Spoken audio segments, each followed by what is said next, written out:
Now let's imagine for a minute that you're traveling with a famous seafaring captain like James Cook. He's the guy who discovered the Hawaiian Islands and Australia. Don't feel bad, I had to look it up myself. You land on an exotic tropical island, and suddenly, without warning, a group of strange inhabitants that seem totally alien to you emerge from the jungle. They may even be pointing sharp weapons in your direction. So what do? Well, unfortunately, Captain Cook's poor public relations skills got the best of him. May he rest in peace. But on Star Trek, these kinds of encounters don't usually end in tragedy. That's because Starfleet crews are always dealing with alien civilizations. And as a result, some of these cultures have become very familiar to Star Trek audiences, like Vulcans, Romulans, and those temperamental Klingons.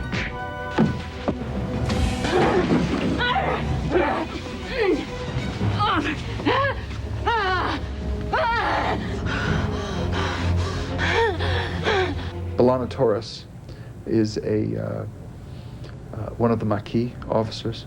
She's a woman who spent a couple of years at Starfleet Academy. She attended Starfleet Academy but did not graduate. She dropped out, and she found her way to this outlaw group called the Maquis. Damn it! Barely maintaining your pace.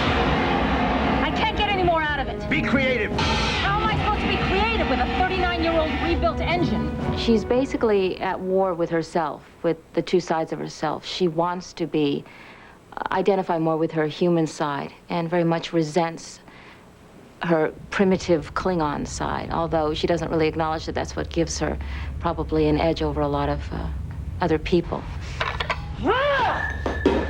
We have a Vulcan on our regular cast, a character called Tuvok, who's played by Tim Russ.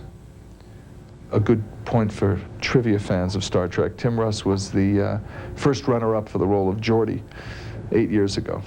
And LeVar Burton got it. Now it's the Sweet Revenge where he's got a role now. Captain, any action we take to protect the Ocampa would affect the balance of power in this system. The Prime Directive would seem to apply.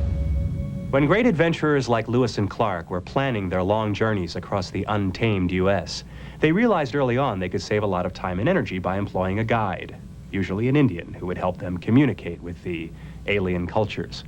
On Voyager, the crew employed the services of one of the most exotic guides in the history of Star Trek. Whoever you are, I found this waste zone first. We're not interested in this debris, Mr. Neelix. And since you're not interested in my debris, well, I'm delighted to know you. His living conditions, when we find him, are so morose and disgusting that he really welcomes this chance to join the crew and live in this opulence that they have. Good to meet you. Interesting. He knows everybody they're going to need to know to negotiate and navigate around this part of the universe, so he's a good man to have on board. In the pilot episode, Neelix guides the crew to a barren planet to help find their missing friends. This gives the producers a chance to shoot outdoors and introduce a new enemy threat. I thought you said the Ocampa had our people. My friends, it's good to see you again. Well, wait. Yes, it's wonderful to be back with you. I must speak with your Mage, the ever-wise Jabin. We're here at the El Mirage dry lake bed in the high desert of Southern California. But over here, we're on a different planet. This is where the Kazon Ogla live. They're an alien species that we've come to visit for the pilot of Star Trek Voyager. These people live on a dry, desiccated planet where they have no water, and things are pretty grim for them, as you can see. Movement, action! Yes, it's wonderful to be back with you, but I must speak with your Mage, the ever-wise Jabin. And cut. This has been an especially difficult shoot because we have so many extras that require extensive prosthesis makeup. It takes several hours in the morning and in hair and makeup and wardrobe, and then we have to transport them all out here. And then we have to keep them comfortable because of the heat out here. But it's a big logistical challenge to get everybody out here on time and to pull it off, and so far we've made it. This man led us here suggesting we might find a people called the Ocampa. Do you know where they are? Ocampa. She is Ocampa. Kes is an Ocampa, and she comes from a race of people who are very integral to the first 2-hour episode. They're a group of people who only live 8 or 9 years, so they have a lot to take care of in a short period of time. These people rescued me. I rescued you. With their help. It would be wrong not to help them now. Neelix and Kes complement each other. They are a true team.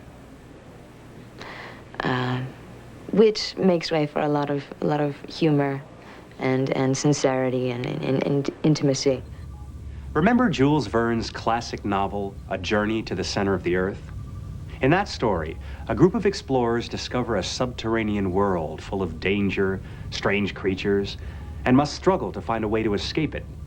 In Voyager, our crew also have managed to find lots of trouble deep below the surface. And I mean deep. You can't just beam yourself out down there. We're underground. Once again, the producers had to search for a very large and unique location to double for this futuristic environment. By blending this huge, sterile structure with a few optical effects, the producers managed to achieve the look of a real sub-level community. Now, in this segment, we're going to look at... Red alert! Red alert? Oh, my God. This ship is on a collision course with a meteor the size of New Jersey. Look out! Shake the camera. I didn't fool you, did I? Lights. Well, that's why we hire some of the most skilled stuntmen in the business.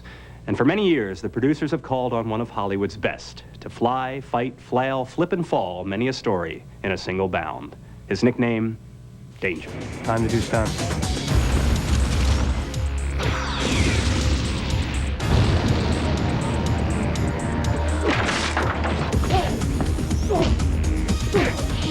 My name is Dennis Danger Matalone.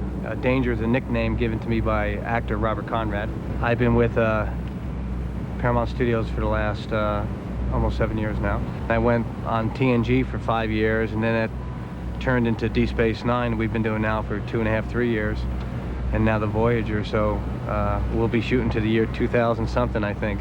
And as I run out, the squibs will be blown off in the front. And as I get to here, I'll get blasted, which will send me back into this wall. Boom. And as I go down, these squibs here will go off, and then I'll crash. Boom.